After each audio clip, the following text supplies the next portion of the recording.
বিকাল সবাইকে। আমরা আজকে যেটা পড়তে চলেছি সেটা হচ্ছে textile testing and quality control 2 এর লেকচার 5 আমরা দেখতে পাচ্ছি হোপফুলি সবাই। সেটা হচ্ছে যে পিপিআই এন্ড ক্রিম্প আমরা লেকচার 5 এ পড়বো যে ফেব্রিক টেস্টিং এর আমাদের second part about EPI PPI and crimp সম্পর্কিত। তো স্যার লেটস একটি কথা ছিল স্যার। কথা পরে বলি, ক্লাসের পরে। আর্জেন্ট? Okay sir. ওকে।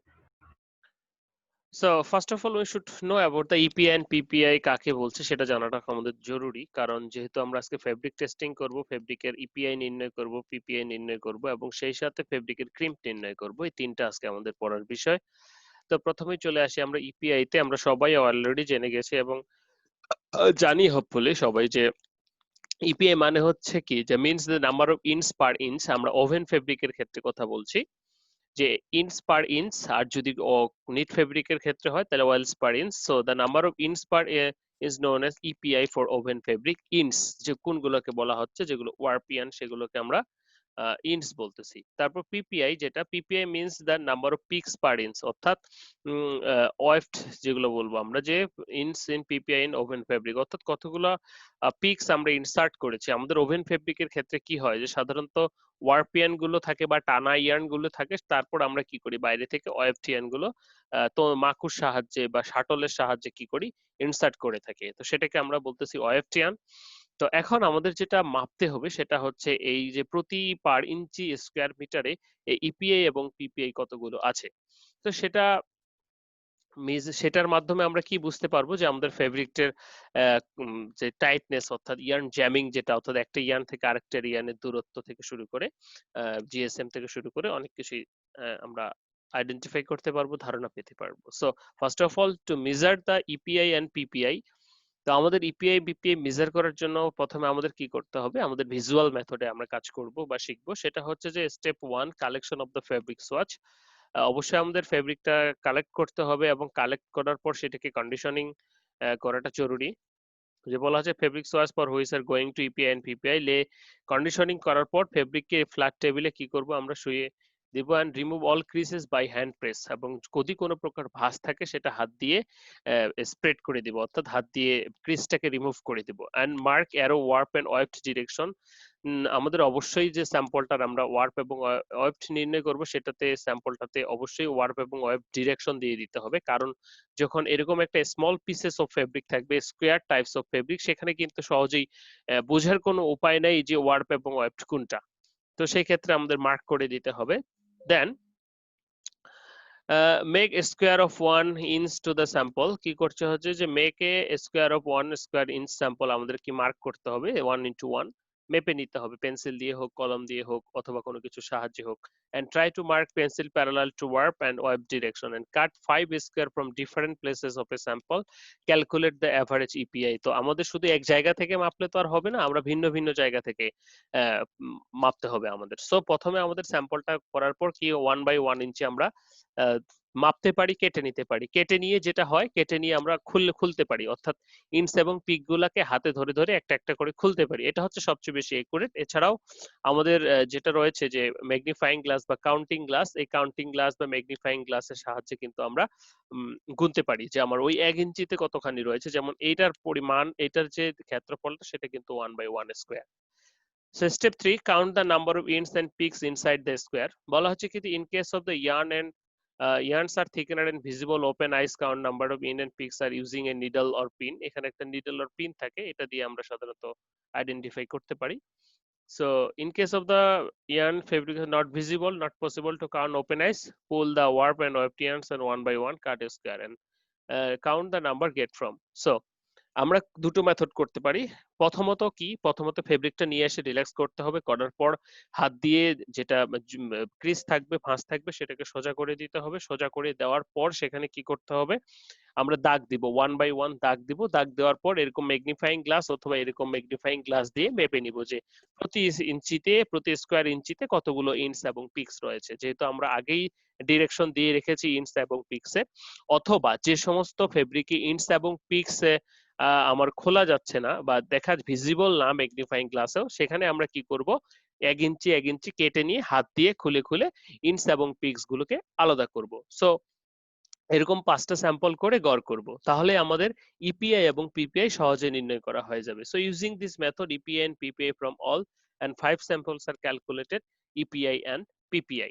তো এটা ছিল আমাদের ওভেন ফেব্রিকের ইপিআই এবং পিপিআই নির্ণয় করার মেথডস, যে ইপিআই মানে inch per inch and PPI picks per inch কতগুলো রয়েছে সেটা। তো এটা খুবই সহজ একটা মেথড মেজার করার জন্য। সো এখন আমরা একটু চলে আসবো ওভেন ফেব্রিকের ক্ষেত্রে, নিট ফেব্রিকের ক্ষেত্রে। আমাদের কিন্তু নিট ফেব্রিকের ক্ষেত্রেও ইপিআই পিপিআই মেজার করতে হবে, সেটাকে আমরা বলতেছি ওয়েলস পার ইঞ্চ এবং কোটস পার ইঞ্চ। তো এই দুটি নামে ডিফাইন করা হচ্ছে, ডব্লিউপিআই এবং course per inch CPI. So wales কোনগুলো আমরা যেগুলোকে ওয়ার্প বলছি সেগুলোকে, আর কোর্স কোনগুলা এগুলো ওয়েলস, তো লম্বাগুলি ওয়ার্পের মতোগুলি, আর ওয়েলস কোনগুলি এই যে একটা করে সিরিজ তৈরি করেছে, একটা করে হরিজন্টাল লাইন তৈরি করেছে, সেটাকে আমরা ওয়েলস বলছি। So the number of oils per inch known as EPI for knit fabric and oils per inch EWPI indicate the total number of oils or inch or in a linear fabric. EPI is on the important parameters definitely. So CPI টা কোনটা, যেগুলো course per inch কতগুলো আছে সেগুলোকে CPI বলছি। অবশ্যই GSM এর জন্য দুটোই ইম্পর্টেন্ট। তো এখানে কোর্স এবং ওয়েলস কোনগুলি সেগুলো বলে দিচ্ছে। Course is a horizontal row knitted loops, this is horizontal row knitted loops and yarns are in the course direction, সেটাকে আমরা কোর্স বলছি। ওয়েলস বলছি কোনটাকে, যে হয় কলামস আর stitches in the knitted fabric, যখন লেন্থ ওয়াইজ হচ্ছে সেটাকে আমরা ওয়েলস বলছি। সো এটা ছিল প্রাইমারি কথাবার্তা আমাদের নিট ফেব্রিক সম্পর্কে। এখন মেজার করতে হবে কিভাবে সেই বিষয়টা জরুরি। এটা মেজার করার জন্য আমাদের, এটা কিন্তু আমরা খুললে শুধুমাত্র খুললে কি হবে, খুললে শুধুমাত্র কোর্সের একটা করে ইয়ার্ন খুলে যাবে, তাই না? তাহলে আমরা কি ইয়েটা পাচ্ছি না, কিন্তু ওয়েলসটা পাচ্ছি না। সেজন্য আমাদের যেটা করতে হবে, খুললে আমরা একটা পাবো, সেজন্য আমাদের কষ্ট করে ম্যাগনিফাইং গ্লাস দিয়েই মাপতে হবে। আর এটা এতটা টাইট স্ট্রাকচার না, একটু নিট ফেব্রিক গুলো লুজ স্ট্রাকচারই হয়ে থাকে। So measure the CPI and WPI, the magnifying glass setting is multiplier, দিয়ে মাপতে হবে। and take the fabric and 1 inch and ball pen and according to the course and oils আগের মতোই mark করে নিয়ে রিল্যাক্স করে মার্ক করে নিতে হবে যে কোন দিকে ওয়ার্প এবং কোন দিকে ওয়েবড, ওয়েলস এবং কোর্স কোন দিকে মিট করে নিয়ে and oils per inch and course per inch কি করব, ম্যাগনিফাইং গ্লাসের সাহায্যে কাউন্ট করব। তো এই ছিল আমাদের প্রথমত ফেব্রিকের ইপিআই বলো আর ডাব্লিউপিআই বলো সিপিআই বলো মেজার করার মেথড বা পদ্ধতি, খুবই সহজ পদ্ধতি। যারা আর&ডি তে কাজ করে থাকো তারা হয়তো খুলেছো বা এগুলো মেপেছো অলরেডি। যেমন বায়ার যখন একটা সোয়াচ দেয়, আমরা সর্বপ্রথম সেগুলোর ইপিআই পিপিআই মানে কোর্স ওয়েলস মাপি, জিএসএম মাপি যে কতখানি কি হচ্ছে। এরপরে চলে আসবো আমরা ক্রিম্প। ক্রিম্পটা কি জিনিস দেখো, তো আমরা যখন ফেব্রিকটাকে বুনি, তো ফেব্রিকটাকে যখন বোনার পরে সেই ফেব্রিকটা কিন্তু আর সোজা থাকে না, এরকম কি হয়, ফাইবার একটা উপর দিয়ে যায় আবার একটা নিচ দিয়ে যায়, উপর দিয়ে যায় আবার একটা নিচ দিয়ে যায়। তো উপর নিচ দিয়ে যাওয়ার কারণে ইন্টারলেসমেন্ট হওয়ার কারণে সেখানে কি হয়, তাদের সেখানে ইয়ে হয়ে যায়, বলবো কি যে ভাঁজ পড়ে যায়। তো সেই ভাঁজটাকে আমরা বলতেছি ক্রিম্প। তো এই ভাঁজটা কিন্তু পরে আর সোজা হয় না। সো তো একটা ফেব্রিক মনে বুনন বুনন করতে, তাহলে কি এইখানে যখন ভাঁজ হচ্ছে তাহলে এখানে ইয়ার্ন খাচ্ছে।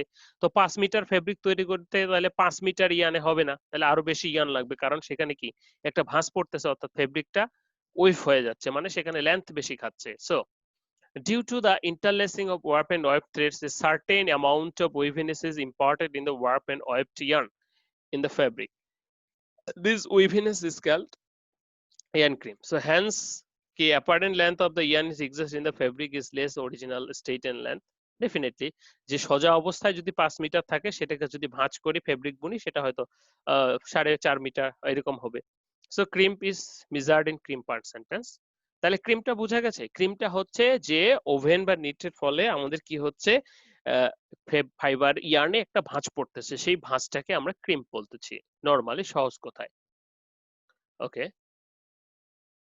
এবার আমাদের ক্রিম পার্সেন্টেজ মেজার করতে হবে। তাহলে ক্রিম পার্সেন্টেজ কিভাবে বলা হচ্ছে, যে crimp percentage define as the mean of the difference between the straight and thread length, সোজা আছে thread length and the curve thread length. প্রথমে সোজা এটা ছিল, তারপরে ভাঁজের ফলে কি একটু কমে গেছে। So crimp percentage uncrimped length মানে সোজা লেন্থ, যেটা uncrimped length minus uncrimped length minus crimped length, এটা মাইনাস এটা বাই ক্রিমড লেন্থ, এটা তাহলে গুণন 100। তাহলে আমরা সেখান থেকে ক্রিম পার্সেন্টটা পেয়ে যাব। তাহলে কি দেখো, uncrimped length minus crimped length by crimped length গুণন 100%, এটা হচ্ছে crimp percentage. Crimp percentage hopefully clear, অর্থাৎ যে পরিমাণ ভাঁজ হয়েছে সেটা এবং যে পরিমাণ সোজা ছিল সেটা রেশিওটাকে, অর্থাৎ যখন আমরা ফেব্রিক বুনবো তখন আমাদের এই ক্রিম পার্সেন্টেজটা ধরে কিন্তু ফেব্রিকটা বুনতে হবে বা সুতার হিসাবটা করতে হবে। ওকে, ক্রিম্প রেশিও।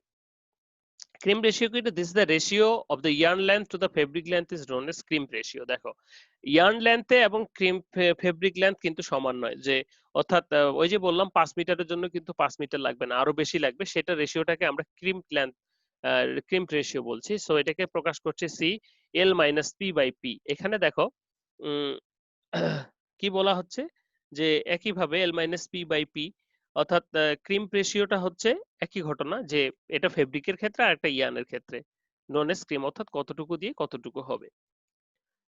ওকে, ক্রিম পার্সেন্টেজ এবং ক্রিম রেশিও। নাও টেক আপ পার্সেন্টেজ, এখানে একটু ভিন্নতা আছে, একটু লক্ষ্য করবে সবাই, যে এখানে কি রয়েছে L minus P by P, মানে original length minus crimp length by crimp length, but here is original length minus crimp length by original length. দেখো take up percentage, take up পার্সেন্টেজটা কি বলা হচ্ছে, যে take up percentage of crimp rigidity is a measure of the ability of texture yarn to recover from stretch. বলা হচ্ছে যে crimp percentage rigidity is a measure of the ability, কিসের ability? Of texture yarn, মানে ভাঁজযুক্ত ইয়ানের to recover from its stretch, এটা থেকে stretch হওয়ার ক্ষমতা, সেটাকে আমরা বলতেছি take up percentage. So related to the bulkiness of the, so difference between the length of a yarn in the fabric after weaving expressed as a percentage of the length before weaving is called take up percentage. দেখো এখানে ঘটনাটা এরকম করে চিন্তা করি, যে একটা fabric এরকম, অর্থাৎ ফেব্রিকে ভাঁজ হয়েছে 5 মিটার, তো এটা ভাঁজটা খুলে দিলে সে 5 মিটার থাকবে না, কিন্তু একটু রিল্যাক্স হবে, কিন্তু আবার অরিজিনাল লেন্থ যেটা আছে সেটাও হবে না। সেজন্য সেটাকে সেই পার্সেন্টেজটাকে, অর্থাৎ যতটুকু রিল্যাক্স হয় সেই রিল্যাক্স পার্সেন্টেজটাকে আমরা টেক আপ পার্সেন্টেজ বলছি।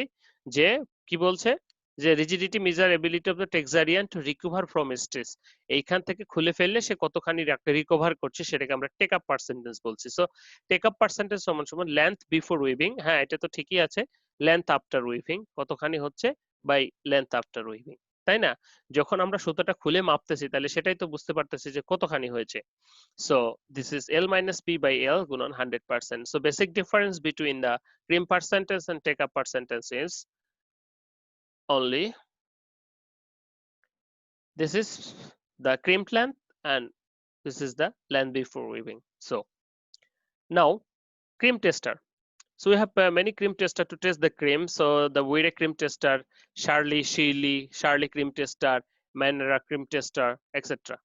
তো এখানে আমরা যেটা দেখবো সেটা হচ্ছে উইরে ক্রিম টেস্টারের মেকানিজমটা দেখবো। ক্রিম টেস্টারের মেকানিজম যাওয়ার পূর্বে কিছু কথা বলা দরকার, সেটা হচ্ছে যে তাহলে ক্রিম টেস্ট করব কিভাবে।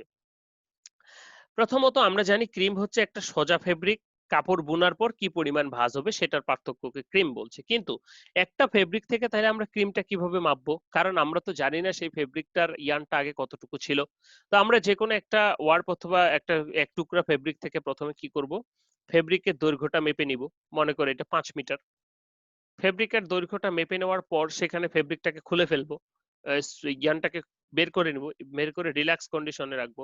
তাহলে রিল্যাক্স কন্ডিশনে যখন রাখবো তখন সেটা কি according to the take up percentage সূত্র অনুসারে আমাদের কি এটা একটু বেড়ে যাবে। তো এটাকে যখন বেড়ে যাবে তো স্ট্রেসটা একটু চলে যাবে। তো এটাকে যখন আমরা একটু টেনশন দিব, কতটুকু টেনশন দিব সেটা একটা নির্দিষ্ট টেবিল আছে, একটু টেনশন বা হাত দিয়ে যখন একটু স্ট্রেট করব, সোজা করব, তখন কি এটা দৈর্ঘ্যটা বেড়ে যাবে। তার মানে এটাই আমাদের আসল আদি দৈর্ঘ্য, তাই না? তাহলে এই দৈর্ঘ্য থেকে এই দৈর্ঘ্য বিয়োগ করে আমরা আমাদের ক্রিমটা টেস্ট করব যে কত পার্সেন্ট ক্রিম ছিল। তো বেশি টেনে নয়, মোটামুটি টেনে হাত দিয়ে যদি করি, যে মোটামুটি স্ট্রেইট টেন করে সেটার লেন্থটা নিব। সো উইরার টেস্টিং মেশিনটাও ঠিক একই কাজ করে। সে কি করবে, জাস্ট এটাকে একটু টানবে, অ্যাকর্ডিং টু দ্য টেনশনটা আমাদের প্রিসেট করে দিব আমরা, সেই টেনশন অনুসারে সে একটু টানবে, টেনে স্ট্রেইট টেন কতটুকু হয় সেটার মাপটা আমাদেরকে দিবে। ওকে, সো উইরার প্রিম টেস্টারের প্রিন্সিপলটা কি বলা হচ্ছে, thread of warp or ওয়েবট is collected from a fabric crimp by measuring its length we got yarn length p. অর্থাৎ অরিজিনাল যে লেন্থটা সেটা আমরা ফেব্রিকটা মেপেই পাবো। Then the yarn is straighten, সোজা করা হয় on the with a crimp tester to get the original or straighten or crimpless length of the yarn. তো তারপর কি আমরা ক্রিম টেস্টারে শুধুমাত্র কি করি, আমরা যে কাজটা হাতে টেনে সোজা করি সেই কাজটাই ক্রিম টেস্টার সোজা করে লেন্থটা আমাদেরকে মেজার করে দেয়। সো কনস্ট্রাকশনের ক্ষেত্রে এখানে একটা ওল্ড ভার্সনের কনস্ট্রাকশনের, এখন ডিজিটাল মেশিন চলে এসেছে। তারপরে একটু বলি যে এখানে সাধারণত দুটো গ্রিপ থাকে, ফেব্রিকটাকে এখানে লাগানো হয়, যেটা খুলে আমরা যেটা ইয়ান পাবো সেটা এখানে লাগাবো।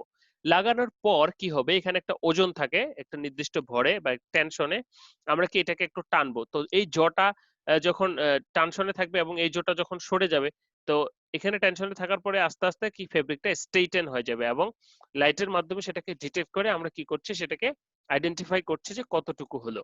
ঠিক আছে, এই যে হুকটা ঘুরাইলে এটা আস্তে আস্তে এদিকে আসবে, স্ট্রেইটেন হলে সেই মাপটা হবে। এখন অটোমেটিক মেশিন রয়েছে, সেই অটোমেটিক মেশিনের মাধ্যমে একাই সে ডিটেক্ট করে দিবে। ওকে, সো এখানে যেটা বলা হচ্ছে যে G1 is a grip on vertical arm pivoted to the B, হ্যাঁ, on the B, and when beam is horizontal it just touches the contact of the touch bulb and T lights up. ওকে, যখন এটা কাছখানে থাকে, পাশাপাশি থাকে। On the long beam, the sliding W can be set by means of the scale marked on the beam and recommended the tension grams. এখানে W আমরা গ্রামে রূপান্তর করব। The outer grip of the G2 is carried and played and turned into the mounted on the assembly. And by turning the hand wheel, G2 is the maximum right of the 5 inch. আমরা এই পাশে সাধারণত এটা 5 ইঞ্চি পর্যন্ত যেতে পারে। এটা যখন ঘোরাবো, এখানে তো ফেব্রিকটা টেনশন দিয়ে টানাই থাকলো, এই পাশে যখন ইয়ানটাকে টানা আছে, এটাকে যখন ঘুরাবো তখন এটা আস্তে আস্তে সরে যাবে এবং ফাইবারটা সোজা হবে এবং এখানে একটা স্কেল রয়েছে এবং স্কেলের সাহায্যে আমরা মাপবো যে কতটুকু বাড়লো। তো তাহলে আমরা আদি লেন্থ পেয়ে গেলাম। সেটার জন্য এখন বর্তমানে এই ধরনের মেশিন ইউজ করা হয়, এর চেয়েও ডিজিটাল মেশিন আছে যেটা অটোমেটিক্যালি কাজ করে। তো অ্যাপারেটস এর কি fabric cream tester, fabric sample, seizure, scale রয়েছে। আমি এখানে একটা ভিডিও লিংক দিয়ে দিয়েছি, যেমন এই লিংকটাতে তোমরা ক্লিক করে একটু ভিডিওটা দেখবা, তাহলে আর একটু ক্লিয়ার হয়ে যাবে অ্যাবাউট ক্রিম টেস্টিং সম্পর্কে। ওকে, সো অ্যাটমসফিয়ার আমাদের তো আছেই, যে আমাদের যেটা স্ট্যান্ডার্ড অ্যাটমসফিয়ার সেটা রাখতে হবে। তারপরে ওয়ার্কিং প্রিন্সিপালটা কি, ওয়ার্কিং প্রিন্সিপালে কিছুই নাই, প্রথমে আমাদের ফেব্রিকের লেন্থটা মেপে নিতে হবে, সেখান থেকে একটা সুতা খুলে এই G1 এবং G2 তে লাগাইতে হবে, সেই সুতার টেনশনটা কত হবে সেই কাউন্ট অনুসারে টেনশন দিয়ে আমাদের পিছনে টানতে হবে, সোজা করে সেটা মাপতে হবে। এটাই ছিল আমাদের ওয়ার্কিং প্রিন্সিপাল।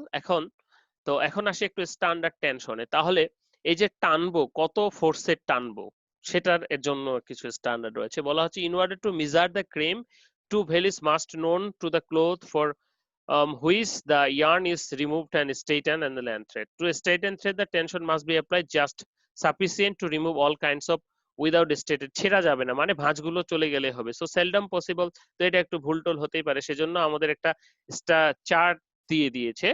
দেখো, উলেন এবং ওরস্টেড, কটন এবং অল ম্যানমেড ফাইবার। তো এখানে আমাদের কিছু ইয়ান কাউন্ট কিন্তু তারা উল্লেখ করে দিয়েছে যে 15 থেকে 60 টেক্সের ভিতরে, 61 থেকে 300 টেক্সের ভিতরে, 7 টেক্সের ভিতরে, কোর্সার দেন 7 টেক্সের ভিতরে অল। আমরা কি করব, 0.2 গুণন টেক্স, মানে যেই কাউন্টের সুতা ইউজ করছি সেটা কাউন্টের সুতাটা এখানে বসিয়ে +4 দিয়ে গুণ দিব, তাহলে যত হবে, তাহলে আমার লোডটা তত গ্রাম দিতে হবে। দেখো, এখানে দুটো কথা আমি বলেছি উপরে, যে 1 সেন্টিনিউটন গ্রাম ফোর্স সমান সমান 1.01972 গ্রাম ফোর্স, মোটামুটি 1 সেন্টিনিউটন সমান 1 গ্রামই বলা চলে। সো একটু কম বেশি তাতে সমস্যা নেই। ওকে, তো এখন এখানে আমার মনে করে একটা 30 কাউন্টের সুতা আছে, তাহলে 30 কাউন্টের সুতাটাকে আমরা কি করব, 30 কাউন্ট, এখন আমাকে একটু কাউন্ট সম্পর্কে কিন্তু জানতে হবে, যে ইংলিশ কাউন্ট এবং ডিরেক্ট কাউন্ট, ইনডিরেক্ট কাউন্ট। তো এই ডিরেক্ট এবং ইনডিরেক্টের ইয়েটা করে নিতে হবে, যেহেতু এখানে ইনডিরেক্টে আছে তাহলে ডিরেক্টে আছে, তাহলে সবগুলো ইনডিরেক্টে করে নিয়ে আমাকে কনভার্সনটা করতে হবে। তাহলে কি, এখানে আমার কাউন্টটা বসাবো এবং এটার সূত্রের সাহায্যে গুণ দিয়ে যত টেনশন আসবে, সেন্টিনিউটন যেটা আসবে সেটার অতটুকু ওজন গ্রাম দিলেই আমার টেনশনটা ওকে হবে। ভিডিওটাতে একটু দেখবা, আমার সময় থাকলে আমি দেখাবো। সো এরপরে চলে আসবো আমরা ডাটা অ্যানালাইসিস। ডাটা অ্যানালাইসিসটা কিভাবে করতে হবে, যে আমরা তো আর একটা সুতার ক্রিম মাপবো না, ওখান থেকে খুলে হয়তো অনেকগুলো সুতার আমরা ক্রিম মাপবো। তো সেই ক্ষেত্রে কি, প্রত্যেকটা লেন্থ তো আগেই মাপা, সেটা 10 ইঞ্চি। আনক্রিমড লেন্থ হয়তো এক একটার জন্য এক এক রকম হবে, কোনোটা 10.7, কোনোটা 10.9। ওকে, মোটামুটি হলো। তো ক্রিম পার্সেন্টেজ তাহলে সবগুলোর ক্ষেত্রে বের করবো, এবং বের করার পর কি হবে, সবগুলোর গড় করলাম 6.7 এক্সেট্রা। ওকে, তো ক্রিম লেন্থ পি 10 ইঞ্চি, আনক্রিম লেন্থ ক্রিম পার্সেন্ট, তো আমি অনেকগুলো করতে পারি। তোমার যতগুলো স্যাম্পল, মোটামুটি 5টা বা 10টা। ওকে, সো মিন বের করা হলো। এখন আমরা ক্যালকুলেশনে যাব। So if the tested yarn count is 20 newton both for warp and ওয়েভ, দেন দ্য টেক্স কত হবে, সূত্র অনুসারে বাই 29 পয়েন্ট কত 53। সো দ্য রিকোয়ার্ড টেনশন কত হবে, সূত্র, আমাদের যে সূত্র, এই যে আগের স্লাইডের সূত্র, সেই সূত্র অনুসারে কত, এত গ্রাম লোড দিতে হবে, টেনশন দিতে হবে টেনশন টেবিল থেকে। সো লেট 10 ইঞ্চি দে ক্রিম পার্সেন্টেজ মনে করি আমরা আগে ছিল 10.7, বৃদ্ধিপ্রাপ্ত হওয়ার পর হয়েছে 10 পয়েন্ট, মনে করো 10, আর আগে ছিল 10.7 ছিল আনক্রিমড লেন্থ বাই 10/10। ঠিক আছে, তাহলে আমার ক্রিম পার্সেন্টেজ আসলো 7%। তাহলে 7% ধরে কিন্তু আমার কাপড় বানাইতে হবে বা ক্যালকুলেশন করতে হবে। সো এটা হচ্ছে খুবই সহজ একটা সূত্র আমরা দেখতে পেলাম। তো এখন একটু রিলেশনে যেতে হবে আমাদের। রিলেশন বিটুইন কার কার রিলেশন, সেটা হচ্ছে ক্রিম পার্সেন্টেজ এবং টেক আপ পার্সেন্টেজ। তোমাদের প্রথমেই বলেছি যে পারমিশন ইয়ে রিলেশনের ক্ষেত্রে দুটো জিনিস তোমাদের খেয়াল রাখতে হবে, সেটা হচ্ছে এই ক্রিম পার্সেন্টেন্সের সূত্রটা C minus L by P minus, এখানে কিন্তু পি আছে, এবং টেক আপ পার্সেন্টের ক্ষেত্রে এখানে কিন্তু এল আছে, অর্থাৎ পি মানে হচ্ছে ক্রিম লেন্থ, এল মানে হচ্ছে অরিজিনাল লেন্থ। এটা কিন্তু খেয়াল রাখতে হবে তোমাদের।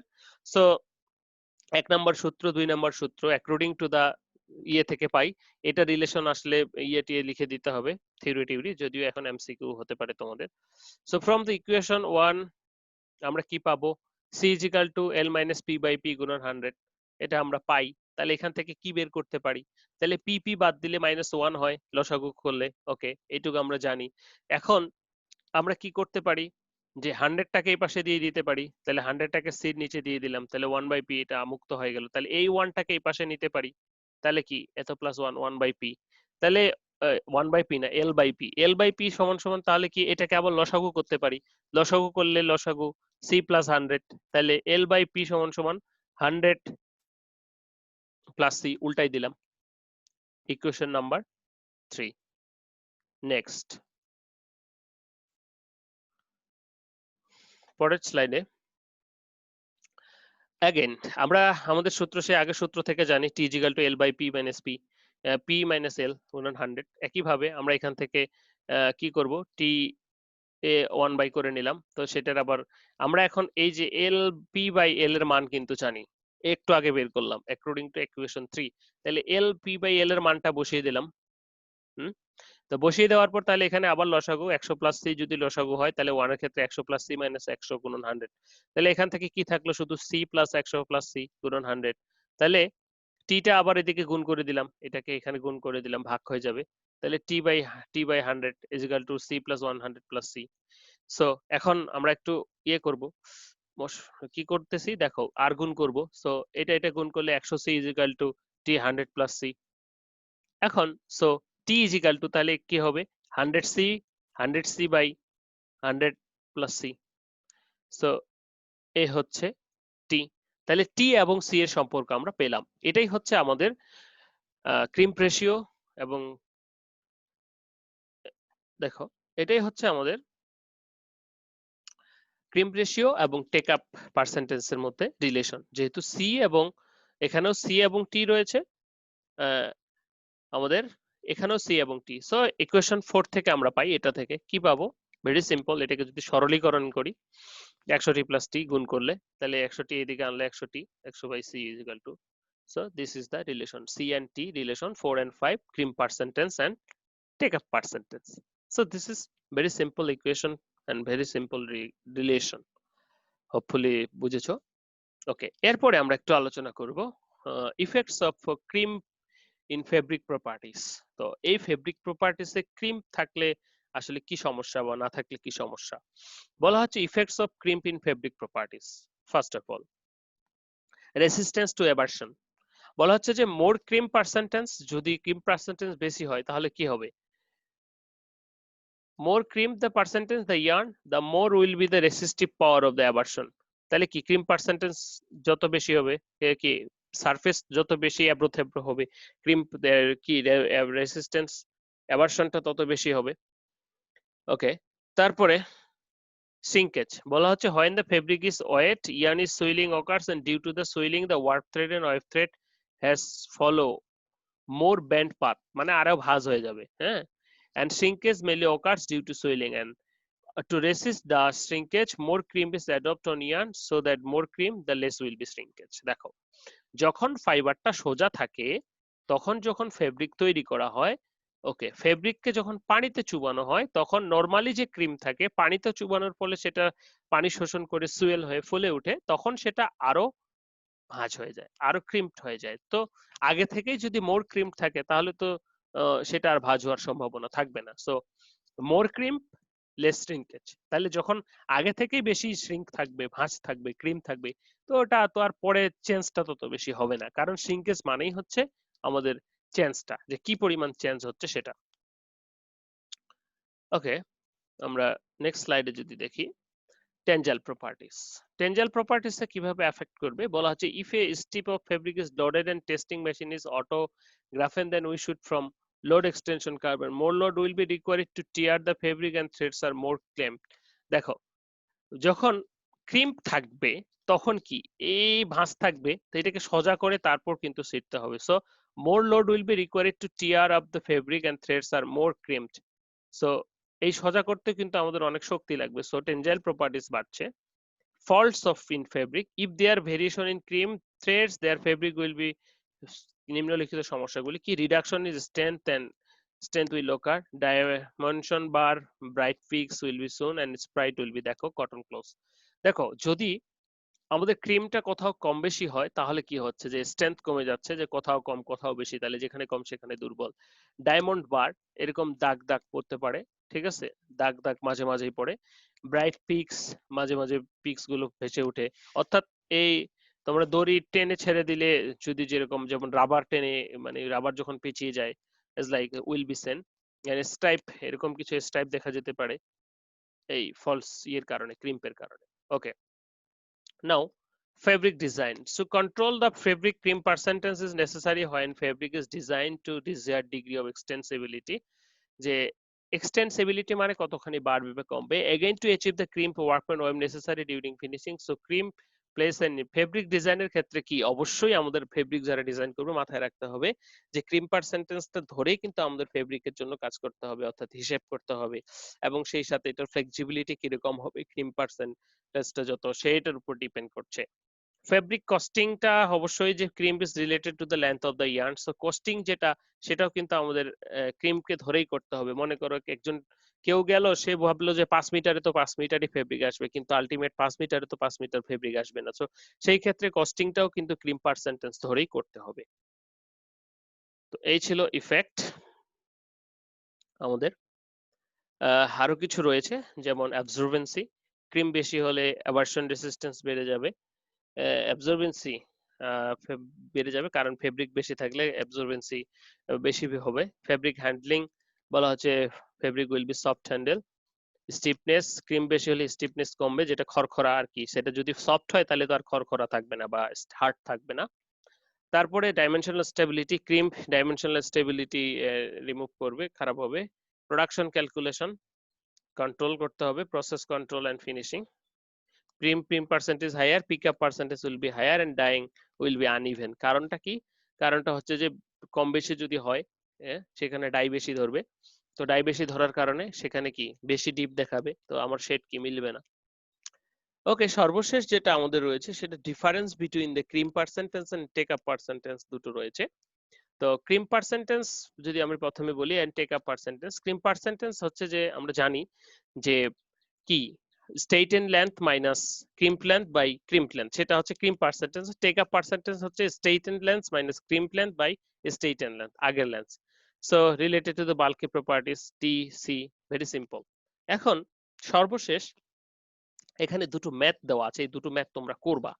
বলা হচ্ছে যে calculate the reed width required to keep cloth and loom states is 38% and if crimp আমার যদি লুম স্টেজের উইথ হয় কত 38% এন্ড ক্রিম 6% হয়, সেই ক্ষেত্রে and calculate the difference crimp percent. তোমরা না পারলে আমি করে দিব।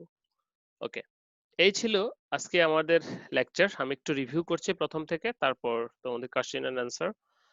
তো শুরু থেকে যদি আবার একটু দেখি আমরা, যে ফেব্রিকের আজকে আমাদের লেকচারটা ছিল ইপিআই, পিপিআই এবং ফেব্রিক ক্রিম্প মেজারমেন্টের ক্ষেত্রে। সো আমরা একটু দেখব। তো ইপিআই এবং পিপিআই তো আমরা বুঝলাম যে ওয়ার্ক পয়েন্ট ক্ষেত্রে ইপিআই পিপিআই পার ইঞ্চিতে মেজার করা হয়, সেজন্য আমরা পার ইঞ্চিতে নিয়ে সেটাকে মাপবো। তো সেটাকে মাপার জন্য আমাদের যে প্রসেসগুলি সেগুলো হচ্ছে যেমন ম্যাগনিফাইং গ্লাস বা ম্যানুয়াল মেথড। এক ইঞ্চি স্কোয়ার মেপে আমরা সেখানে কি করব, ম্যাগনিফাইং গ্লাস দিয়ে গুনবো কয়টা আছে। রিল্যাক্স করে অবশ্যই মার্কিং করে নিব।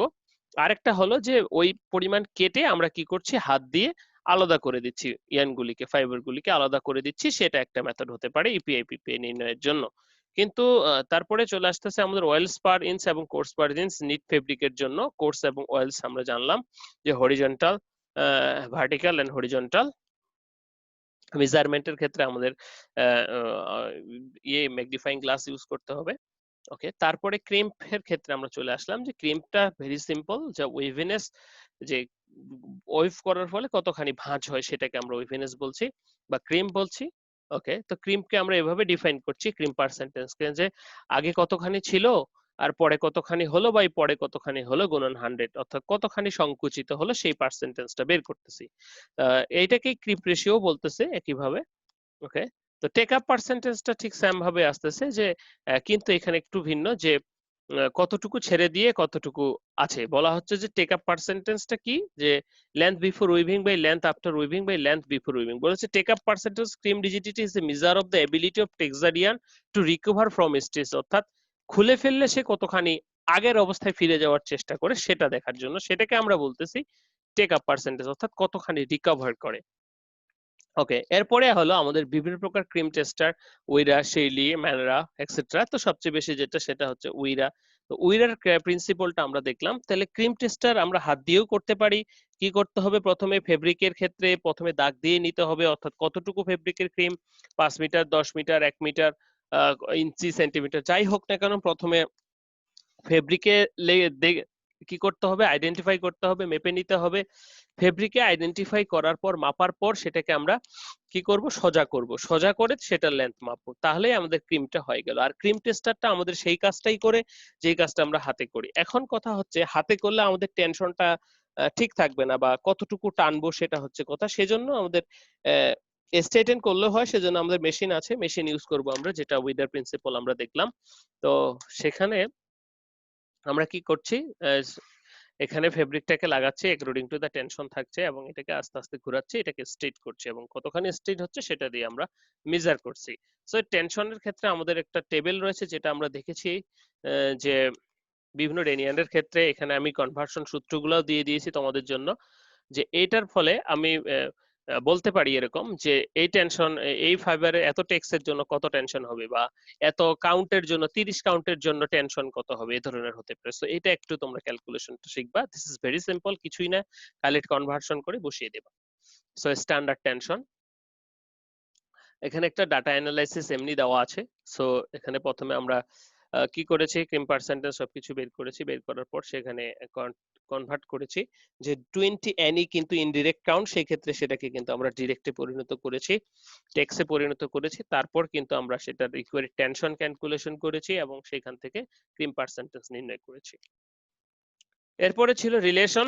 This the very simple relation, ডিপ্লোমাতেও পড়েছো, এখনো পড়তেছো। ক্রিম পার্সেন্টেজ এবং টেক আপ পার্সেন্টেজের এখান থেকে পি পাবো। হোপফুলি ক্লিয়ার, কারণ খুবই সহজ। এখানে কোনো ম্যাথমেটিক্যাল সেভাবে কমপ্লেক্স কোনো কিছু নাই, হাইডিং কোনো কিছু নাই। এবং এখানে আমরা যখন টেক আপ পার্সেন্টেজ থেকে জানি, তারপর আমরা কি পাই, effects, resistance, abrasion, shrinkage, faults, fabric design, fabric controlling etcetera, এবং টেক আপ পার্সেন্টেজ। এই দুটো করে আমাদের দুটো প্রবলেম আছে, এবং প্রবলেম দিয়ে আজকে আমাদের এটা শেষ লেকচার। তো এখন যেটা হচ্ছে